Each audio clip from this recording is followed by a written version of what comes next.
Es martes 11 de febrero de 2014, gracias a usted que nos acompaña a través de la transmisión en internet en el www.laprensagráfica.com, sobre todo a nuestros compatriotas que nos ven desde el exterior, también a quienes están con nosotros localmente por Canal 37 en la señal abierta de televisión, Canal 99 en cable de Tigo. Un abrazo para ustedes. Este martes nuestros temas de reflexión rondarán entre acusaciones, autodesmentidos, el estado de la caficultura en el país, desde luego la elección presidencial de marzo, y sobre todo un poco sobre el rumbo del país. ¿Qué pasará después del 1 de junio cuando el nuevo presidente asuma la conducción de El Salvador y los problemas más sentidos que tienen que ver con la situación de violencia y sobre todo el desempeño de la economía? Varios temas en agenda. Está con nosotros en nuestros estudios Mario Acosta Huertel, ex dirigente del partido Arena y caficultor muy destacado y reconocido en nuestro país. Mario, bienvenido, un gusto. William, qué gusto saludarte y acompañarte con todo tu público televidente y todos los que ven la parte escrita de tu entrevista. Perfecto. Mario, para comenzar, bueno, es imposible que iniciemos con algo que generó la semana pasada bastante controversia y fue una confrontación directa entre el presidente Funes y usted. El presidente dijo que usted había sostenido una reunión con él, que había llegado con otros exmiembros del Partido Arena y que había entonces en ese momento entregado alguna documentación que tiene que ver con el caso Francisco Flores. Bueno, esto ha venido como una especie de capítulo, ¿no? Y decía un poco en el inicio de la entrevista de acusaciones y autodesmentidos, porque después escuchamos declaraciones del presidente donde dijo de que no era cierto, que no le había entregado a usted ninguna documentación, pero que sí se habían reunido. Bueno, creo que es importante que iniciemos por ahí. Bueno, William, yo creo de que la conducta del señor presidente de la República, quiero llamar así, no a la persona, sino que el cargo, me parece de que no está acorde a la realidad, ¿verdad? O sea, la realidad que nuestro país demanda y necesita. Vos lo ves abruptamente ese día, porque yo no asistí. Entiendo que hubo varias, dijéramos, motivaciones por las que él dio esas declaraciones. La primera fue de que, hubo una reunión en Ataco con un grupo de caficultores y ante la pregunta que por qué yo no había ido, él dijo que yo andaba enojado con él porque no había transferido los fondos a Procafé. Que creo que contigo en tu programa lo hemos platicado anteriormente, en un par de años, desde hace más de 2 años en ese tema. Luego fue derivando y ahí dijo de repente un deslizón que yo le había llevado documentos contra Paco Flores. Primero dijo que era contra lo del tema de los 10 millones de dólares, después dijo que era con el tema de elevación de impuestos, y yo lo dije y lo reitero enfáticamente, jamás, y pruebo que el resto que me pruebe lo contrario, he llevado yo un documento al presidente de la República. Es cierto, mi intención fue ir con él a través de un amigo de él, que es caficultor, Miguel Menéndez, Mecafé, gestioné una cita para ver qué podían hacer por Procafé. No porque yo estuviera ya en la directiva de Procafé, porque tengo más de 3 años de no estar en la directiva, sino que porque un par de directores de esa junta directiva me pidió que si tal vez a través de Mecafé se podía accesar con el señor presidente y así hacerle llegar alguna propuesta. Entonces, un día para otro me dijo, venite mañana a las 7 de la mañana a la feria y aquí nos vamos a Casa Presidencial. Y efectivamente así sucedió. Yo llevaba un documento del tema de la caficultura que al final ni se lo entregué, porque no hubo oportunidad. Platicamos un poco con Miguel, el presidente tenía una reunión con otras personas, yo alcancé a ver un par de ellas, y por respeto a ellas, no cito quiénes eran, no compartíamos la misma reunión. Yo llegué, platiqué con el presidente, me regaló efectivamente un café, me dijo que era un café brasileño. Yo todavía me recuerdo que le dije, ¿por qué no consume café salvadoreño? Es más rico el brasileño. Entonces ahí en ese contexto fue la reunión. Pero digamos, este tipo de reuniones, tal cual usted lo plantea, son las que deberá tener el presidente como cualquier otro funcionario a diario. O sea, sí, para eso le pagamos. O sea, si el presidente es un empleado público, o sea, él descuidó la caficultura. Y el presidente se reúne con un montón de empresarios en El Salvador, o sea, no es ningún secreto que se reúne a desayunar, almorzar, cenar, lo recibe en la residencia presidencial, lo recibe en casa presidencial. Yo lo he visto almorzando, desayunando y cenando en el señor Tenedor, por ejemplo, valga el comercial en la Gran Vía, y platicando con empresarios. Me parece raro que esto se haya querido dimensionar más allá, porque efectivamente él, pues el tema objetivo, el caso Paco Flores, pues. Después el día siguiente, tú te diste cuenta y los medios lo cubrieron, él dijo ya que eso no era cierto, yo no le había entregado documentos de eso, del caso de Paco Flores del ROS. ¿Por qué? Porque la embajada americana sabe él que anda investigando bien ese caso. y yo esos documentos no tengo acceso yo. Él dijo originalmente que había sido la OIE, después dijo que había sido alguien de la Fiscalía, y después ya no supo qué decir. En el caso de los impuestos, yo creo que eso es, dijéramos, lo menos secreto de poder accesar. Yo creo que un presidente de la República no necesitaría gente que le llegue a colaborar en eso. Es decir, porque en las páginas del Departamento de Justicia en Washington, ese tipo de información de impuestos, todo es accesible, pues, o sea, y tú como periodista lo sabes, o sea, no es ningún secreto, entonces no le he revelado ningún secreto.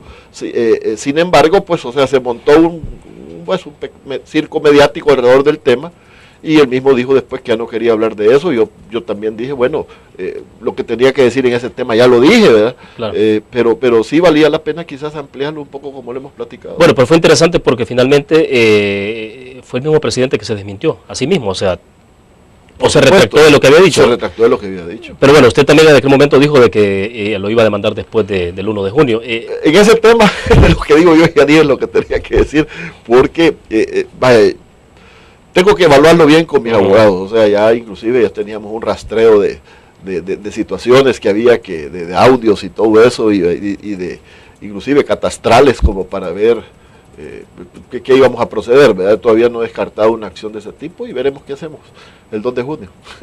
Pero bueno, hablemos del tema de café entonces, Mario, porque ese fue el tema central de la conversación, y bueno, yo creo que al final de cuentas es propicio porque la semana anterior se ha firmado este pacto por el café, y pregunto, ¿es un pacto por el café? ¿Qué piensa Mario Costa? ¿O es un pacto electoral? Fíjate que esto tuvo un buen génesis, una buena semilla del proyecto, y te voy a contar algunas cosas que sucedió hace quizás unos 6, 7 meses. Fuimos invitados a desayunar por don Luis Montenegro, José Antonio Salaverría y yo, porque en un hotel de acá de la capital, porque queríamos de alguna manera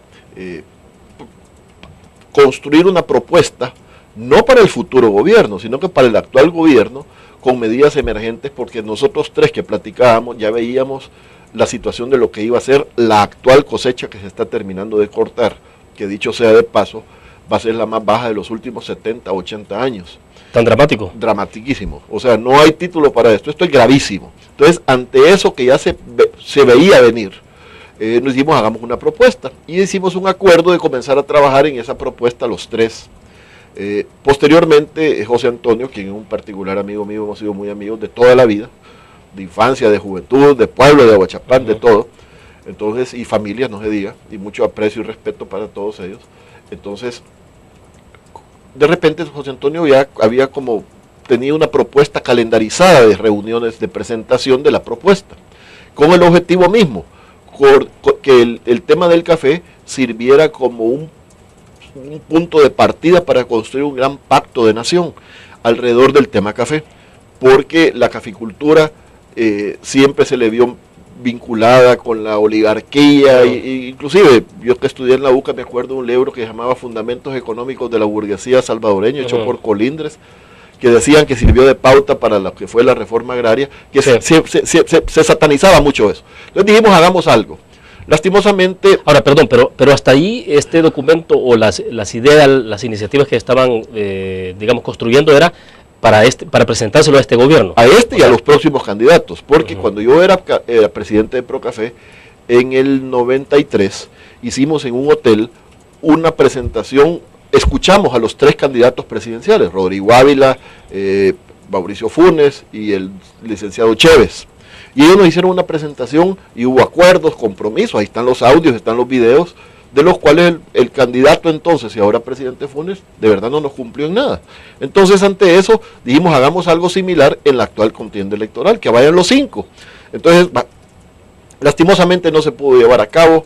Después comenzaron que se va a hacer en la finca de Toño en Ataco, y ahí se descompuso todo, es decir, ya no hubo coordinación y acuerdos como los que se buscaban en el génesis de este tema. La última reunión, el único que no había asistido a las convocatorias de José Antonio fue el doctor Norman Quijano. Entonces Norman pidió que se hiciera el evento en una cooperativa, no en una finca privada. Entonces, y así efectivamente se hizo. Ese día se reunió aquí en la cooperativa Siglo XXI carretera a Santana, hubo una gran asistencia muy representativa del sector café y de alguna manera también se firmaron 10 acuerdos y compromisos del candidato, y estamos seguros, próximo presidente de la República, con el sector. Entonces, ante eso, de alguna manera ya no tenía sentido seguir firmando documentos que son cartas de buenas intenciones, sino que ahora lo que nosotros esperamos es acuerdos que se implementen ya, ¿verdad? Entonces, ese acto de la semana pasada en Ataco, para muchos era un acto de culminar un proceso y para otros ha sido catalogado como un acto político. Yo tengo mi apreciación, la puedo comentar en privado, pero no la voy a comentar en público, pero te puedo decir de que sí me parece que ambos bandos, dijéramos, el del Frente y Arena, están posicionados con una gran diferencia. El FMLN está en el gobierno ahorita. El candidato a la presidencia del FMLN es vicepresidente del actual gobierno. Entiendo que la primera vez que se reunieron en Ataco, que fue hace más de 2 meses, hubo llamadas hacia funcionarios para implementar de inmediato algunas, dijéramos, acciones, que hasta el momento yo no he visto ninguna, sobre todo en el tema financiero. Ya la gran mayoría de productores de café se terminaron de cortar su cosecha. Entonces, ya las labores debieran de comenzar. Hay ya un desempleo masivo en el área cafetalera, que si yo te aseguro que si son 80, 90 mil familias, me quedo corto. Y ya el Programa Mundial de Alimentos ya declaró zonas de desastre alimentario, a tal punto que ya le están dando donativos de alimentos a esa gente. En este momento. En este momento. Entonces, el problema es más grave de lo que se alcanza a ver. Esto no se puede ocultar con un ataque político o que decir de que salirme ultrajando, difamando, calumniando. Eso no se va a parar. Es una realidad que si van a cualquier zona cafetalera está pasando ahorita. Ahora bien, el hecho de que no haya asistido el doctor Norman Quijano como candidato presidencial de Arena a ese evento en particular, al pacto que se firmó ahí, el pacto del café, no significa que no haya compromisos.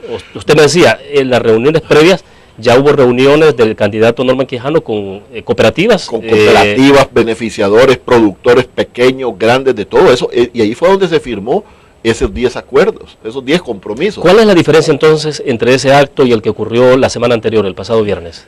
Quizás la diferencia es ante quién se firmó, en el ambiente de quién se firmó. Porque yo creo que inclusive las propuestas que han firmado en Ataco son muy similares a las que se firmaron en Ciudad Arce. Son similares, el mismo, porque fue concebida y la problemática es la misma. O sea, los que conocemos de café sabemos cuáles son los problemas que nos aprietan. Entonces, ante eso, la problemática no puede tener un diagnóstico diferente y una propuesta de solución diferente. Nosotros vemos cuando salen los funcionarios del actual gobierno en el área de agricultura o en el Ministerio de Hacienda, lo que comienzan a dar es justificaciones, siguen en lo que hablan que fueron los 20 años de Arena, fueron los 15 años de Arena, pero se les olvida que de los 20 años de Arena, que ahora dicen que son 15, vaya, los del 89 al 94 estábamos prácticamente con tambores de guerra durante y desmantelando. Entonces, todo eso sería bueno que lo fueran descontando, pero miren cómo teníamos la caficultura, con las dificultades de los precios internacionales. Ahora la situación es más grave. El problema de la roya, perdón, William, nos vino a dar el tiro de gracia, ¿verdad? Justamente de eso quiero hablar, pero después de la pausa comercial, un poco cuál es la condición de la caficultura en este momento y hablar de qué ha pasado con estos 5 años. Sí. O sea, creo yo que al final de cuentas el pacto por el café de la semana anterior se estaba planteando para los candidatos, pero bueno, este gobierno, y usted lo decía, el candidato presidencial del FMLN es también el vicepresidente actualmente. O sea, bueno, hablamos de eso después de la pequeña pausa comercial. Regresamos.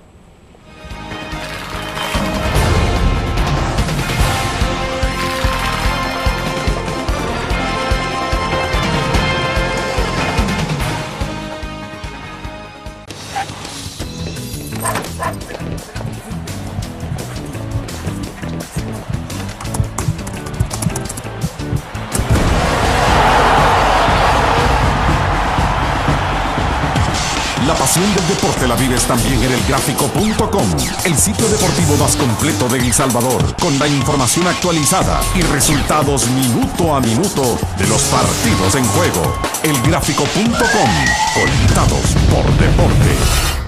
La interacción con la tecnología llega con múltiples formatos. Nueva revista Tech Live, la información tecnológica más actual y los gadgets que modifican tu estilo de vida. Tech Live es una revista multiplataformas que te ofrece los últimos avances de la tecnología, las herramientas de mayor utilidad e interesantes artículos de la era digital. Escoge el medio que te mantendrá actualizado o visita nuestra web. Espera el futuro con Tech Live, una publicación de Grupo Dutriz.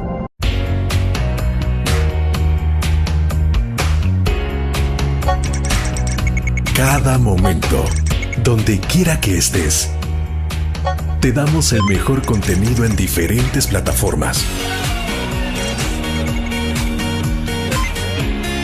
Para que tú escojas el medio para informarte.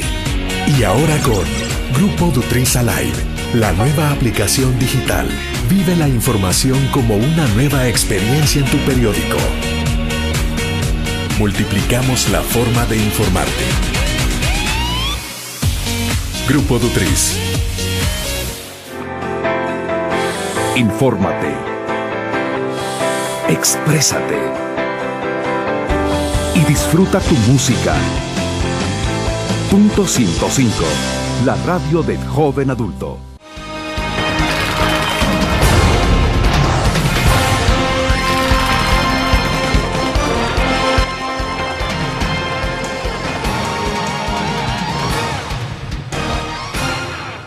Este martes está con nosotros en nuestros estudios desde la sala de redacción de la prensa gráfica Mario Acosta Obertelex, dirigente del Partido Arena y caficultor. Estamos hablando desde luego de los temas de nación, el café sobre todo. Mario, entonces hablamos del pacto por el café de la semana pasada, ya hablábamos en el segmento pasado un poco qué es lo diferente de uno con el otro. Bueno, usted me decía, prácticamente no puede ser diferente ninguno del otro porque al final, si es la misma problemática, pues los diagnósticos serán los mismos y las respuestas o las soluciones las mismas. Pero acá el tema es la parte de financiamiento, porque hay algo que no termina personalmente no termino de comprender. Es decir, la iniciativa está firmada, está firmado el pacto, pero la parte de financiamiento, ¿cómo es que se va a desarrollar? Usted no estuvo en ese pacto, en la firma, pero bueno, es interesante saber la parte de financiamiento, cómo es que se ha desarrollado a lo largo del tiempo. Se está hablando ahí de 130 millones de dólares, pero ¿de dónde puede venir ese financiamiento? ¿Cuánto tiempo les va a llevar ante una crisis que se ha profundizado en los últimos años? Bueno, mira, William, en sí el proyecto contiene dos grandes aspectos en el tipo financiero. Lo primero es la consolidación de todos los créditos en un nuevo FICAFE, dijéramos, para darle un título. Saldos insolutos, nuevo FICAFE. Y luego una línea de capital fresco para renovación de fincas y otra línea para como un crédito de avío rotativo. Porque un crédito de avío no puede ser más de un año porque está vinculado con la cosecha, se paga con la cosecha, pero si es un crédito rotativo en el que si me prestan 100, yo le abono 30, vuelvo a disponer de 30, entonces esa es la mecánica que se ha concebido. Lo que sí yo te puedo decir es de que la primera visita a Ataco del candidato presidencial del FMLN y actual vicepresidente del gobierno es que se comprometieron a darle plata y soluciones desde el órgano ejecutivo, las que pasaban por el órgano ejecutivo, ya, dijeron, y eso fue hace 2 meses. Yo no veo acciones concretas para atender la urgente y demandante problemática del sector capitalero, número 1. Número 2, ¿de dónde van a salir los fondos de esa plata fresca? Bueno, el Bandesal, que sustituyó en su nombre al Banco Multisectorial en gobiernos anteriores, de alguna manera no le ha dado la atención al agro que se demanda y se necesita. Yo tengo información, y no puedo confirmarla porque no puedo quemar la fuente, que aquí el sector comercio tiene más acceso y facilidades de accesar a las líneas de esas de financiamiento que el sector productivo agropecuario. Aquí podemos hablar del tema de los cereales, el rol de Alba y todo lo demás, pero en el tema del café, que también ya Alba metió fuertemente sus petrodólares, porque son dólares del petróleo de Venezuela, de alguna manera ya se están como posicionando producto de la inasistencia financiera que el gobierno le ha dado. Aquí vemos ya un montón de cooperativas y beneficiadores que ya recibieron plata de Alba, que es condicionada, no nos engañemos, eso es cuestión de tiempo, con un riesgo peligrosísimo, y yo lo quiero advertir porque algo me he enterado, peligrosísimo. El Departamento de Estado a los petrodólares de Alba no los tiene bien vistos, sospecha de que puede haber hasta lavado ahí. Yo no estoy diciendo, eso es la información que se maneja en el mundo político internacional. Entonces, cualquier empresa que exporte a los Estados Unidos vía TLC, con dólares financiados por ahí, puede tener problemas, ¿verdad? Entonces, ojo, yo hablo una luz de advertencia, número uno. Y número dos, los 130 o 150 o 200 millones de dólares que necesitamos para reactivar la caficultura. Primero, en el gobierno de Paco Flores, hubo al principio, el periodo de Paco Flores fue el 99-2004. En el 2000, en uno de sus viajes a Taiwán, él consiguió y gestionó y consiguió un crédito por 100 millones de dólares para la caficultura. Esos, yo me recuerdo que ya por octubre, noviembre de ese mismo año, invitó a todo el sector café allá a San Andrés, allá a Carretera Santana. O sea, no fue el presidente Calderón solo, fue durante la administración de Francisco Flores. Mira, no estoy seguro, pero estoy casi seguro, un 90% que fue durante la administración de Paco Flores. Pero Paco Flores fue el que, eso sí estoy seguro, fue el que nos convocó a todos los productores de café a una reunión, así como cuando Freddy Cristiani firmó la paz, nos invitó a todos a la Hacienda de los Miranda a un evento para motivarnos a sembrar café. En este caso, Paco invitó allá a San Andrés y dijo, bueno, he conseguido estos 100 millones, vamos a repoblar de café todo el país. Claro, no era el momento de implementarlo porque fue a fin de año, esa no es la época de siembra. En enero vinieron los terremotos, ya creo que poco se había desembolsado de eso hacia el sector café. No sé si hubo reorientación de fondos, lo que sí sé es que hubo un remanente de 70 millones de dólares, que cuando yo llegué de presidente de Procafé, fui a buscar a los señores de Taiwán y les dije, mire señores, ¿y por qué no nos dan ustedes un financiamiento para revivir lo que de alguna manera nos dieron y murió?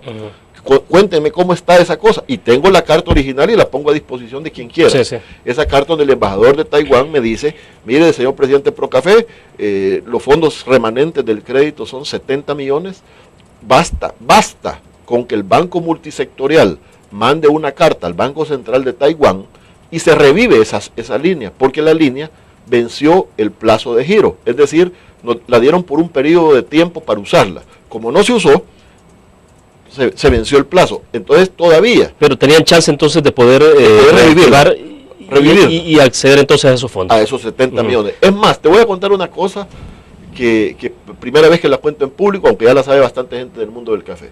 Cuando vino el canciller de Taiwán, fui invitado a una reunión de trabajo con él. A mí los cócteles no mucho me gustan en la vida nocturna, así de oficial, ¿verdad? Entonces fui a una cosa y comenzamos a platicar y le comenté, mire, canciller, ¿y qué podemos hacer para esto? Señor Acosta, me dijo, presenten esa carta a través de la Cancillería al gobierno, a mi gobierno, y yo estoy seguro que pueden compensar esos 70 millones con la deuda del FICAFé por la venta de servicios ambientales.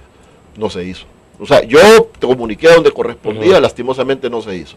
Pero para contestarte rotundamente, el saldo de ese crédito de 70 millones es revivible. ¿De dónde pueden salir otros fondos? O sea, actualmente se puede. Con las gestiones que se pueden hacer de gobierno a gobierno se podría. Yo tengo la propuesta de esa carta. La firmaba, si no mal no me acuerdo, el embajador Carlos Liao, ¿verdad?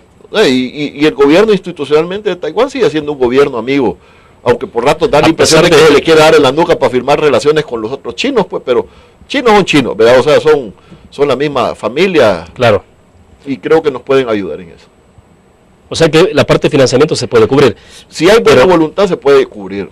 Bueno, si ha sido fácil conseguir un crédito para el Citrams, para hacerle la pavimentada, para que pasen los albabuces en esa zona, porque no va a haber algo para reactivar lo que es el sector, el parque cafetalero. Pues. O sea, solo ahí han sido 40, 50 millones, más todo ese montón de pisto fiado que hemos pedido a Brasil para los buses, que a saber, habrá que investigar después, y eso es un poco la parte preocupante para algunos funcionarios del actual gobierno, del perder las elecciones. Habrá que ver qué pasó con eso, cómo se ha contratado lícitamente, pero no me quiero salir del tema. Entonces, los 70 millones de los chinos, más otro tanto igual, fácilmente, con voluntad y decisión, se pueden conseguir ya, para implementar ya, y dejar de promesas, firmas de propuestas, de proyectos, que lo que nosotros necesitamos es que se implementen, ya no solo que se digan. De nada sirve seguir hablando de documentos, proyectos, buenas intenciones, de parte de todos los actores políticos en el país. Lo que nosotros queremos son acciones. Eso es lo que estamos esperando. Ahora, ¿pero qué ha pasado entonces en los 5 años de esta administración con el tema del café? Digo porque al final de cuentas esta propuesta del Pacto del Café es para quien asuma a partir del 1 de junio. O sea, o no se le está presentando a este gobierno, ¿o sí? Sí, bueno, está el gobierno actual representado a través de su vicepresidente, que es el que ha firmado de parte de él. Hay bastantes actores de la Asamblea Legislativa que tienen iniciativa de ley en esos pactos que se han firmado. Entonces yo siento que es el momento de pasar del discurso a la acción. Yo quisiera y pido y que si esto no es un montaje y un show político, que se implementen acciones de inmediato. Eso es lo que yo pido. Si no, me cae, dijéramos, como un acto político más todo lo que ha pasado.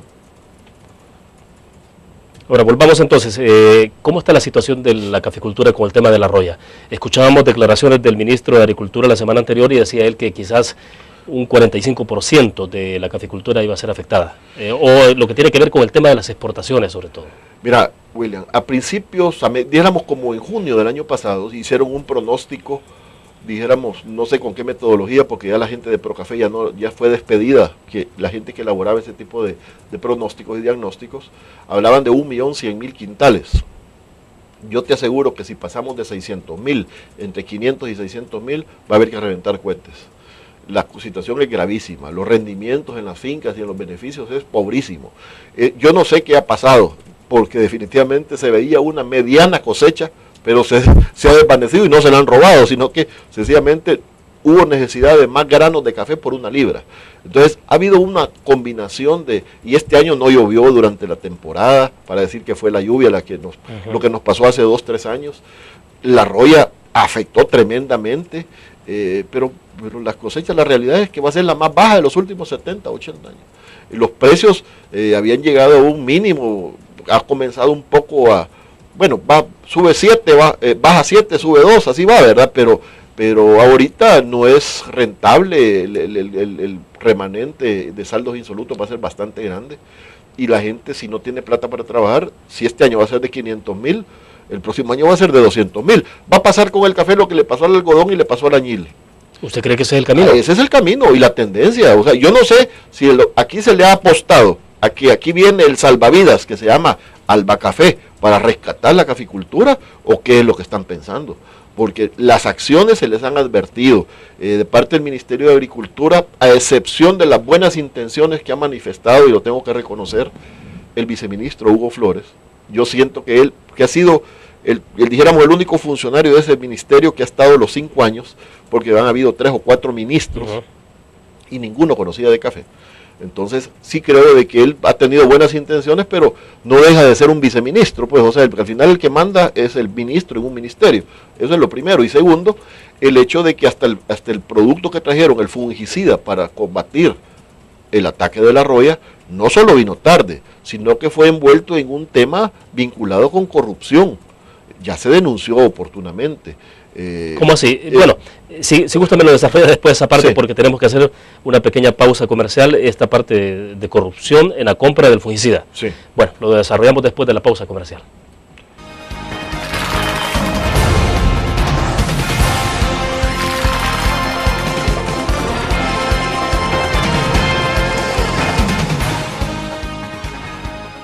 Un graficionado no olvida la historia, y aunque perdió una y otra vez, no perdió el orgullo. El graficionado se levantó entonando su grito de batalla, respirando gritos de gol y celebrando las épicas victorias. Un graficionado cree en la magia de la camiseta y mantiene viva la ola de fe, porque el graficionado sueña con volver a un mundial. El gráfico lo hacemos por deporte. En la UFG, el futuro cambia y evoluciona con cada paso que das. Aquí estudias, aprendes y aprendes más, porque tu pasión es nuestra pasión. Y junto con nuestra formación académica, tecnología y herramientas, encontrarás lo necesario para el pleno desarrollo de tu potencial y poder convertirte en un auténtico líder. Universidad Francisco Gavidia, tecnología, innovación y calidad. Infórmate, exprésate y disfruta tu música. Punto 105, la radio del joven adulto. una nueva forma de vivir la información. GDA Live de Grupo Dutris. Ingresa a App Store o Google Play y descarga gratis la aplicación GDA Live. Ahora busca en nuestros periódicos y revistas los iconos de GDA Live. Enmarca la imagen dentro de tu pantalla para animarla. Toca 2 veces la imagen para vivir la información en pantalla completa. Y recuerda que en el código ALIVE de la portada estaremos actualizando nuestras noticias. Con GDA Live, vive la información. Grupo Dutris, multiplicamos la forma de informarte.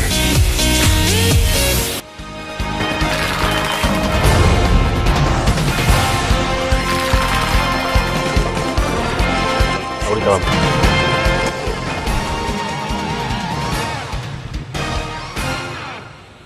Bueno, terminemos un poco de redondear la idea, Mario, en torno a la situación de café. Nos quedamos en el segmento anterior hablando sobre esta situación de la compra de los fungicidas para enfrentar la roya, y usted dice, bueno, ahí hubo un hecho de corrupción que de hecho también lo denunciaron en el pasado, pero concluyamos sobre ese tema porque así nos interesa hablar también de elecciones del próximo 9 de marzo. Entonces, ¿comprobado ese hecho de posible corrupción? Entiendo que hubo una conferencia de prensa del sector agropecuario del partido Arena, a través de la cual mostraron cartas firmadas por la licenciada Ana Elena Escalante dirigidas al señor presidente de la República y también al ministro de Agricultura, en el cual le decían de que había habido una compra sobrevaluada a México.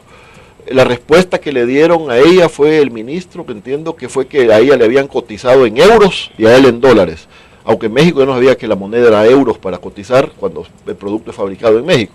Entonces eso le significó inclusive que la cortaran del Consejo Salvadoreño del Café. Entonces sí ha habido eso.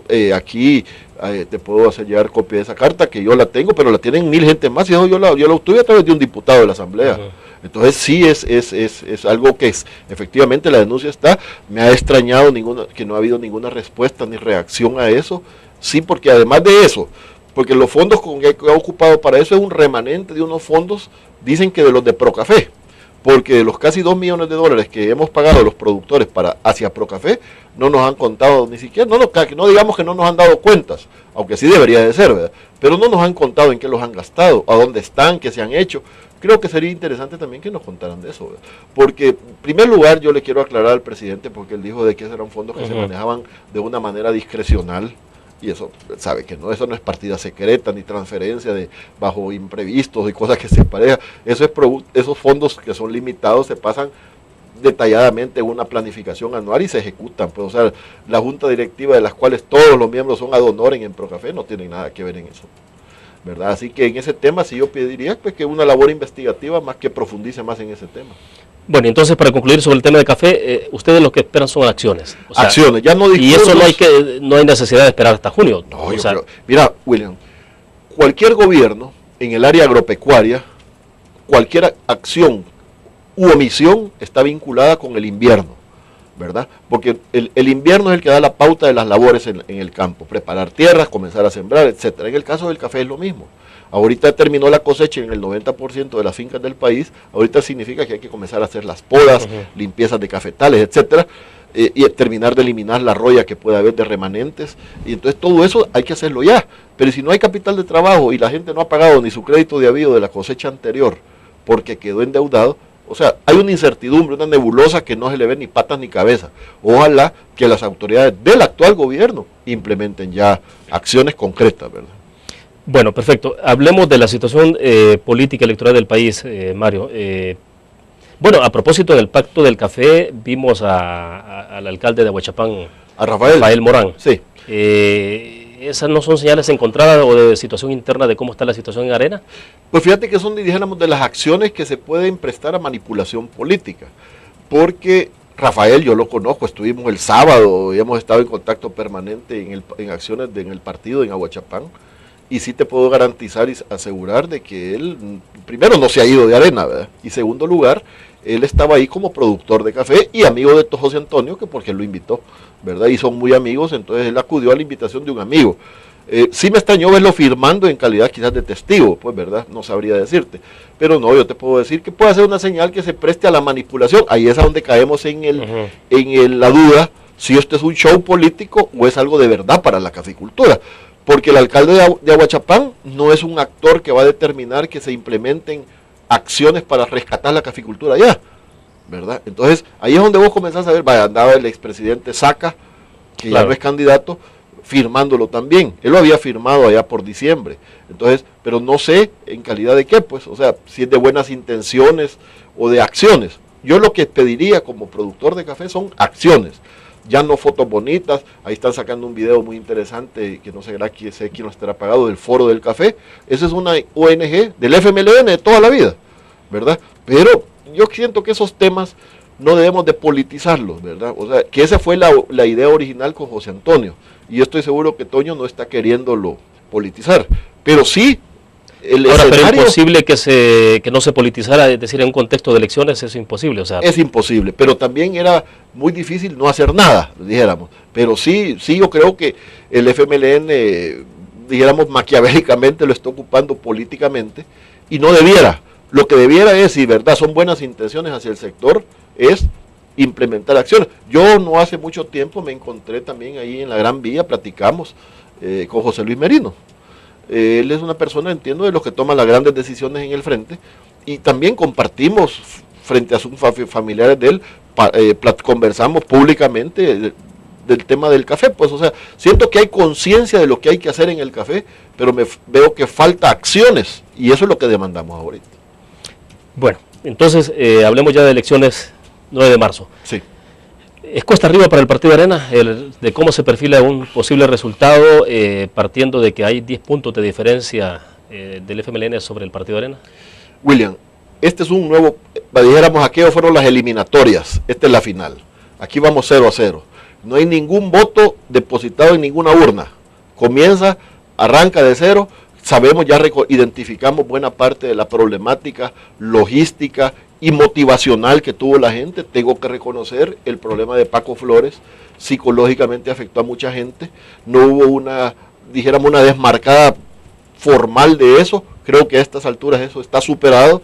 ¿Afectó al electorado del Partido Arena o en general? Al electorado del Partido Arena, el del Frente, porque el Frente las echó todas, ¿verdad? Entonces, a estas alturas, el problema de Paco ya quedó claro que es de Paco, no es de Norman candidato, no tiene Norman ni el partido nada que ver, y yo creo de que todas esas contratiempos y contrariedades que ahora vienen a sumarse, que el padrón lo quieren modificar o manipular para sacar gente que no votó, me parece que es un manoseo de alguna manera de parte del tribunal que no debiera de darse. Hay que votar con el mismo padrón, y si la gente que no fue por una o por otra razón aparece votando, hubo mucho abstencionismo de gente que se resignó desde la primera vuelta que iba a haber una segunda vuelta.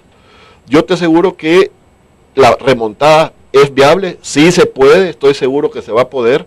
Ya la conciencia de los que está del electorado, yo he encontrado montones de gente que tenían el DUI vencido, perdido, que ahora ya se están documentando. Hay que darle facilidades para que eso suceda, y sí estoy seguro que sí se va a poder esa remontada.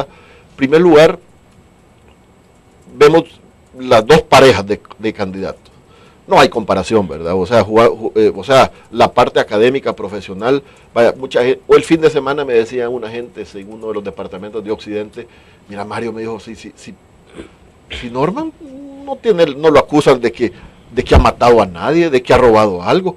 En cambio, en la otra fórmula sí los acusan de más de alguna de esas cosas. Ahora, pero esos temas, tal parece que son temas ya ahora irrelevantes a estas alturas. Son irrelevantes. Digo, en términos de las generaciones que han pasado, más de 20 años después de firmar los acuerdos. No las generaciones, digamos el periodo que ha pasado. Es irrelevante si querés para mucha gente, pero sobre todo para los jóvenes. Sí, pero también es irrelevante decir de que lo de Paco Flores tenía que ver con el partido, con Norman, ¿verdad? Lo ocuparon ellos, y yo creo que Arena demostró que no era esa su estilo de hacer política. Yo pienso que ahora algo que va a marcar mucha gran diferencia, sin ninguna duda, es el hecho de que un debate se dé entre las dos fórmulas, presidencial y vicepresidencial, esperaría yo, para ver y discutir y conocer programas y propuestas, ¿verdad? Yo creo que ambas fórmulas tienen mucho conocimiento de su programa y lo pueden debatir. Yo he escuchado a Salvador, a Oscar presentarlo en sus programas, lo mismo a Norman y a René. O sea, yo esperaría que, bueno, entonces el pueblo que juzgue de ese contraste, porque lo que hubo la vez pasada, estamos claros, fue una presentación de propuestas, los 5 candidatos, en lo que organizó Asder, que fue un buen ejercicio. Pero lo que estamos esperando ahora es un debate, ¿verdad? Unos 3 o 4 debates sobre diferentes temas, sobre seguridad, sobre economía, sobre la parte social. Aquí nosotros hemos visto que ha querido etiquetarse como que el FMLN se inventó la parte social de los programas de gobierno. Si se les olvida que doña Margarita de Cristiani bajo la guerra tenía sus programas de la Secretaría de la Familia, bueno, todos los programas de doña Elia Calderón, etcétera, escuelas saludables, educo, todas esas cosas no son inventos del actual gobierno. Claro, ellos pueden haber profundizado y yo creo que tal vez ese fue parte del error de estrategia y tengo que decirte, yo no sé si será un error de la agencia de publicidad o de los creativos, pero fue una malísima campaña publicitaria la de Arena. No llegó a la parte de la producción de spot, de cómo ofrecía el mensaje o en qué parte? En todo eso. Ese bombardeo aéreo, dijéramos, de noticias, de spot, de vender el proyecto de Arena, no se hizo. Entonces yo sí siento que ahora es el momento y la oportunidad en esta segunda etapa de hacerlo. Y me parece de que si esa lección se aprendió y se entendió, pues estamos esperando ya esa nueva etapa, pues. Ahora, porque un debate, en el caso de lo que se refería a usted, tampoco va a definir totalmente un resultado en la próxima ronda. Pero la mentira tiene patas cortas, ¿verdad? Ya está demostrado históricamente. Entonces, si alguien no conoce y no está empoderado de ese proyecto como propio, sino que fue algún técnico el que hizo una letra bonita, hizo un bonito programa, nosotros vamos a poder dilucidar si es de verdad o no es cierto. ¿Vale? Porque aquí es muy bonito decir, bueno, repartamos lo que no hay, ¿verdad? Primero tenemos que identificar cuáles son los orígenes de esos fondos. Ya préstamos ya no aguanta el país más endeudamiento. Entonces, la única manera de generar más impuestos no es subiéndole la tasa a los impuestos, es produciendo más en el país. Pero vos ves los titulares, Coexport quejándose que han perdido $50 millones en el mes de enero por la nueva implementación de rayos X, que nadie ha dicho que no investiguen los furgones, nadie ha dicho eso. Que no cobren es otra cosa, ¿verdad? Porque a ver de quién es ese negocio. Entonces, todas esas cosas son las que el país necesita aclarar y conocer, y eso se puede entender producto de un debate. Bueno, hacemos la última pausa comercial, regresamos al cierre de la entrevista en línea. Volvemos.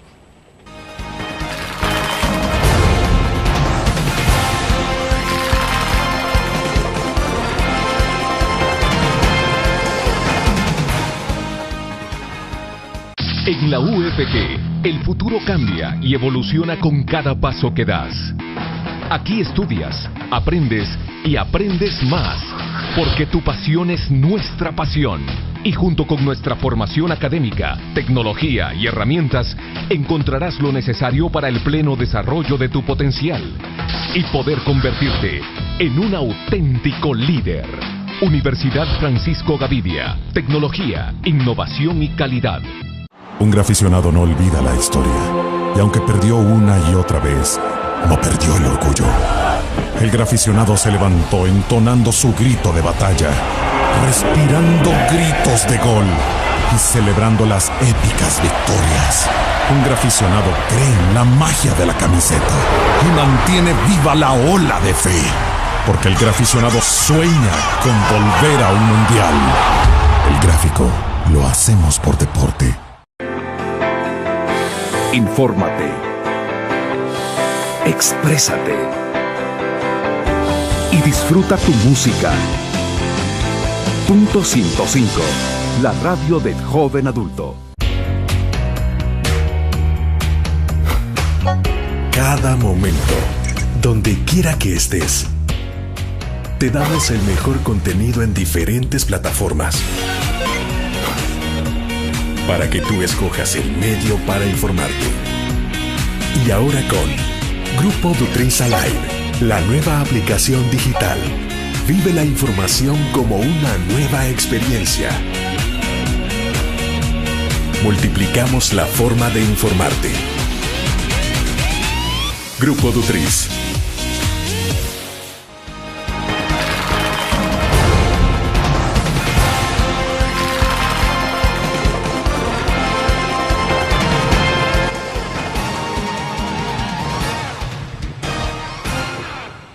Bien, estamos al cierre de la entrevista en línea. Mario, decía usted entonces en las declaraciones anteriores, se puede hacer esa remontada, se comienza de cero, Bueno, cuando usted habla con la candidatos del FMLN, obviamente plantean de que acá no se está partiendo de cero, sino de una diferencia de 10 puntos. Eso es lo que hay. Pero bueno, es lo que está pasando ahora en el planteamiento público. Y quisiera preguntarle sobre unas declaraciones que hubo recientemente en Estados Unidos y que fueron publicadas localmente. El caso de Roger Noriega, que fue funcionario durante las administraciones de Bush en el pasado, y él planteaba la advertencia o preocupación que había. No sé si esto, bueno, supuestamente se está manejando esto a nivel del Congreso ya, porque parece que también citaron a declarar a Douglas Farah, un reconocido periodista que ha hecho investigaciones sobre el tema de pandillas, narcotráfico, la situación de violencia en general. Y la preocupación de Roger Noriega era sobre una relación que él advertía, decía el FMLN, la FARC, la situación del narcotráfico. O sea, ese tema... es un tema que ¿está presente o no? ¿O es digamos, de alguien ultraconservador, como es el caso de Roger Noriega? Hay señales que hay que advertir, ¿verdad? Acuérdese que en Ecuador, nomás llegó el gobierno de Correa, una de las cosas que hizo fue eliminar la base de que combatía el narcotráfico en Ecuador. El FMLN, para ponerle el radar y todas estas instalaciones que hay acá para combatir el narcotráfico, no dio los votos, siempre se opuso. Siempre tuvieron una actitud anti-Estados Unidos. Y hay algunas señales locales que un poco preocupan. Por ejemplo, ayer o antier presentaron a los medios a un cocinero italiano que dicen que trabajaba no sé a dónde, en caja presidencial o no sé dónde. Entonces son cosas que yo creo que los ciudadanos merecemos alguna explicación. Trabajó en el pasado, no sé. O sea, yo medio vi las noticias y no he profundizado en eso. Sin embargo, y eso sería una migajita dentro del gran problema nacional de fondo que tiene el riesgo y que los Estados Unidos, el terrorismo, el lavado de dinero, el narcotráfico, no lo van a dejar pasar jamás. Y El Salvador es una antesala, dijéramos, no solo en tránsito, sino que también de idas, porque la droga pasa para el norte, pero el dinero pasa para el sur. Ahí es a donde esto es importantísimo, que El Salvador siga siendo un aliado, como lo fue en el pasado del gobierno de los Estados Unidos. ¿Y por qué? No por servilismo, sino que hasta por conveniencia de esos más de 2 millones de salvadoreños que viven en los Estados Unidos. Entonces, estas advertencias que hace Roger Noriega, no las veo yo aisladas, ni las veo como una declaración de alguien fanático de derecha o que es de un gobierno demasiado conservador al que él ha pertenecido. Son realidades. Miren, aquí todos decíamos lo que iba a pasar en Venezuela, y miren lo que está pasando en Venezuela. Creyeron que eran sobredimensionar las cosas, que eran exageraciones. Miren, si no tienen, bueno, no solo no tienen papel higiénico, sino que porque no lo necesitan, porque ni siquiera comida tienen. Entonces, esto es gravísimo. O sea, el FMLN está exportando para pagar la deuda petrolera, que la vamos a pagar todos en 25 años, los remanentes de eso. ¿Por qué la vamos a pagar todos? Bueno, porque les digo, lo de Alba Petróleo no es una deuda no es una deuda soberana, pero acordate algo. ¿Se puede convertir en deuda soberana? Bueno, en primer lugar hay municipios involucrados. En primer lugar, porque el capital semilla de Alba fue los municipios. Pero por otra parte, Alba Petróleo está metiéndose en la economía financieramente en todas las empresas. Ha comprado cooperativas, ha comprado, entiendo que la Formos, alguien me decía que una telefónica recientemente. Se está apoderando de buenas actividades económicas. Pero por otra parte, Salvador Arias, que es uno de los economistas más importantes del FMLN, a quien yo respeto y aprecio mucho, viene Salvador Arias y dijo, la deuda del Salvador hay que vendérsela a Alba Caribe.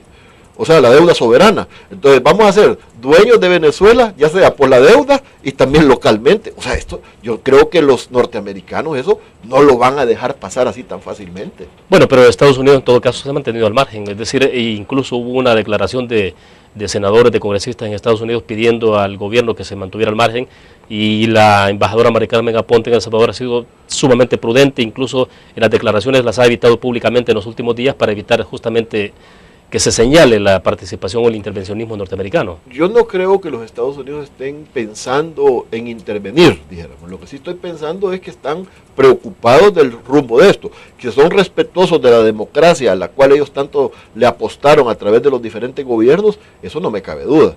Si el pueblo elige, el pueblo que elija, pero un proceso manoseado, desproporcionalmente financiado, y todas las cosas y las tendencias que pueda tener esto, no sé si estarán nerviosos o estarán tranquilos. O sea, pero es otra cosa es que metan la mano, no creo. Es la verdad. Y entonces, ¿cómo está, si lo extrapolamos esto a la situación de la derecha, la izquierda, Entonces, que usted ve a una izquierda con un fuerte respaldo internacional y a una derecha prácticamente huérfano de respaldos internacionales, ¿o qué? Mira, lo que veo yo es una izquierda, dijéramos, absorbida por una internacional financiera que salva, ¿verdad? Eso es una realidad. O sea, es una transnacional que los absorbió, ¿verdad? Y entonces nosotros estamos en las elecciones prácticamente a punto de, bueno, ya Gerson Martínez lo dijo, entiendo que el presidente de la Asamblea también, lo del referéndum, de modificar la Constitución en función de ampliación de plazos, de periodos presidenciales, convertir la presidencia en reinado. Todo eso está en juego en las próximas elecciones. Claro que ahorita no lo vemos porque nos dejamos entusiasmar por una canción bonita, por un discurso bonito, por una propuesta bonita. Pero miren, yo siento que es preferible actuar a tener después que estar orando o rezando según la denominación religiosa para que eso se termine. Afortunadamente estos 5 años ya pasaron y si queremos más o peor de lo mismo, equivóquense. Ahora, pero finalmente va a ser la voluntad del... Va a ser la voluntad del pueblo, del electorado. Así es. Por eso yo siento que no hay que votar con sentimientos ni con impulsos. Hay que votar pensado. ¿Qué es lo mejor? ¿Quién me puede garantizar mejor empleo? ¿Quién me puede garantizar bienestar? ¿Y quién puede arreglar las cosas en el país? ¿Quién tiene las mejores gentes? ¿Qué es lo que viene a partir del 1 de junio? Es decir, de la situación de cómo está el país. Bueno, el que reciba el país va a recibir un país muy emproblemado, muy complicado. Aquí ha habido, dijéramos, poca reactivación agropecuaria y a nivel de otros sectores. La famosa fábrica de empleos jamás la vimos, ¿verdad? Lejos de eso, bueno, hubo una contradicción porque el gobierno dice que creó 100.000 empleos y en el sector café solo ahí hemos perdido más de 80.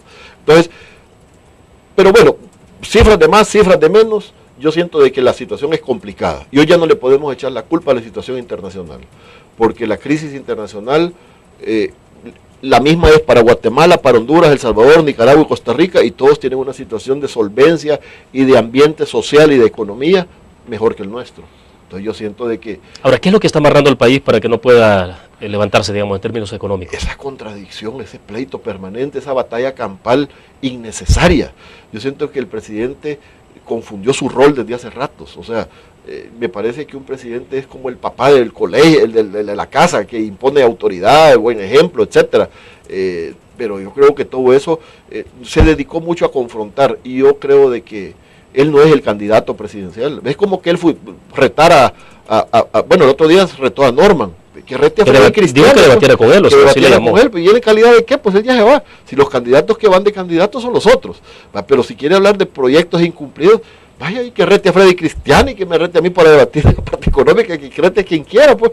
Pero siento de que él debe dedicarse ahorita a esa armonía, a cumplir esa resolución de la Corte, que ya le dijeron que se acabó lo que se daba de anuncios y todo eso. ¿Usted ve oportuna esa declaración, la resolución más bien, o reiteración que ha hecho la Sala de Constitucional? Una reiteración, lo que sí yo veo que le falta es un poco las consecuencias de incumplir eso. Creo de que debería de liberarse un poco el caso de los diputados, por ejemplo, y los alcaldes, porque fueron de elección popular y ha quedado como confuso eso. Y ellos los elige el pueblo, a los otros los elige, dijéramos, son empleados del órgano ejecutivo, los ministros y el presidente de la República. Yo creo que él podría estar habilitado a hablar como funcionario, pero no utilizar los recursos de todos los salvadoreños para hacer... Bueno, otro día me decían, miren, a Alba le meten multas, sí, pero se las devuelven a través de impuestos, de anuncios, se las regalan. Entonces, no es así la cosa. Yo creo que, o sea, el país necesita una estabilidad, una armonía social, para que el que gane, el país va a necesitar de la otra fuerza para gobernar. Porque la composición legislativa actual no va a ser la misma del 2015. Entonces, creo que eso hay que comenzarlo a ver con tiempo. Nuestro país no puede seguir en esa eterna y permanente batalla campal. Bueno, ayer Oscar Ortiz, el candidato a la vicepresidencia del FMLN, estuvo con nosotros en entrevista en línea y él decía que en los próximos 5 años no podemos gobernar solos y que ese es el esfuerzo de estar construyendo alianzas incluso con otros sectores, sin desnaturalizar a los otros partidos, pero sí pensando en que el tema de la gobernabilidad será estratégico. Fíjate que para el FMLN. Dentro del grupo del FMLN, Oscar es una persona con la que sí se puede hablar y llegar a entendimiento.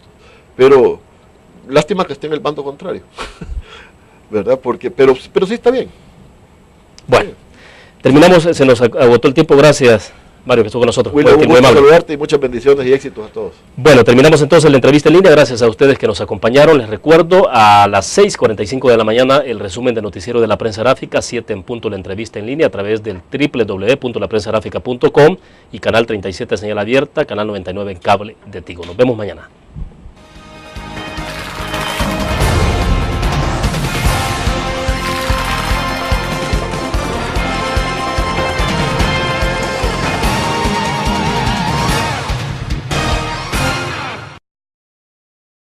Una cita para ver qué podían hacer por Procafé.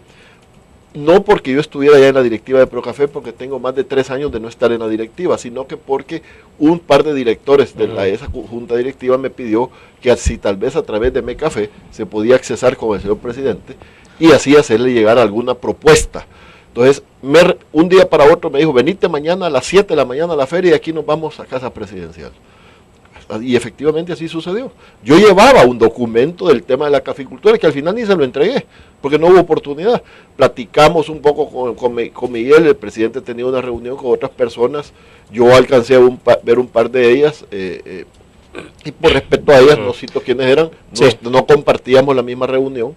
Yo llegué, platiqué con el presidente, me regaló efectivamente un café, me dijo que era un café brasileño. Yo todavía me recuerdo que le dije, ¿por qué no consume café salvadoreño? Es más rico el brasileño. Entonces ahí en ese contexto fue la reunión. Pero digamos, este tipo de reuniones, tal cual usted lo plantea, son las que deberá tener el presidente como cualquier otro funcionario a diario. O sea, Sí,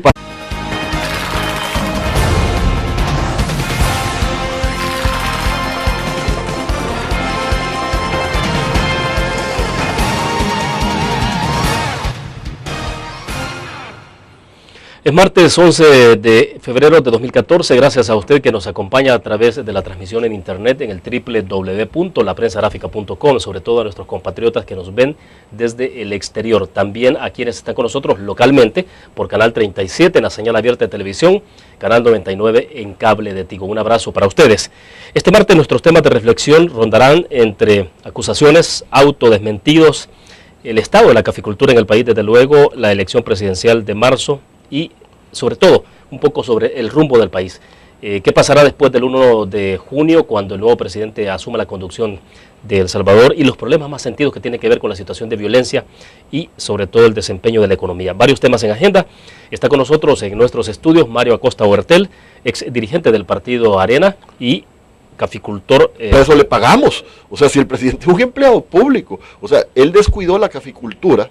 Y el presidente se reúne con un montón de empresarios en El Salvador, o sea, no es ningún secreto que se reúne a desayunar, a almorzar, cenar, lo recibe en la residencia presidencial, lo recibe en casa presidencial. Yo lo he visto almorzando, desayunando y cenando en el señor Tenedor, por ejemplo, valga el comercial en la Gran Vía, y platicando con empresarios. Me parece raro que esto se haya querido dimensionar más allá, porque efectivamente el tema objetivo, el caso Paco Flores, pues. Después el día siguiente, tú te diste cuenta y los medios lo cubrieron, él dijo ya que eso no era cierto, yo no le había entregado documentos de eso, del caso de Paco Flores del ROS. ¿Por qué? Porque la embajada americana sabe él que anda investigando bien ese caso, y yo esos documentos no tengo acceso yo. Él dijo originalmente que había sido la OIE, después dijo que había sido alguien de la Fiscalía, y después ya no supo qué decir.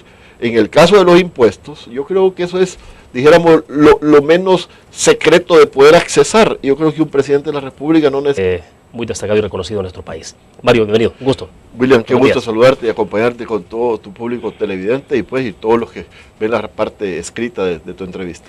Perfecto. Mario, para comenzar, bueno, es imposible que iniciemos con algo que generó la semana pasada bastante controversia, y fue una confrontación directa entre el presidente Funes y usted.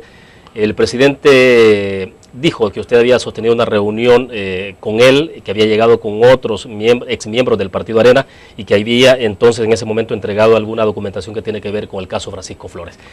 Bueno, esto ha venido como una especie de capítulo, ¿no? Y decía un poco en el inicio de la entrevista de acusaciones y autodesmentidos, porque después escuchamos declaraciones del presidente donde dijo de que no era cierto, que no le había entregado a usted ninguna documentación, pero que sí se habían reunido. Bueno, creo que es importante que iniciemos por ahí. Bueno, William, yo creo de que la conducta del señor presidente de la República, quiero llamar así, no a la persona, sino que el cargo, me parece de que no no está acorde a la realidad, ¿verdad? O sea, la realidad que nuestro país demanda y necesita.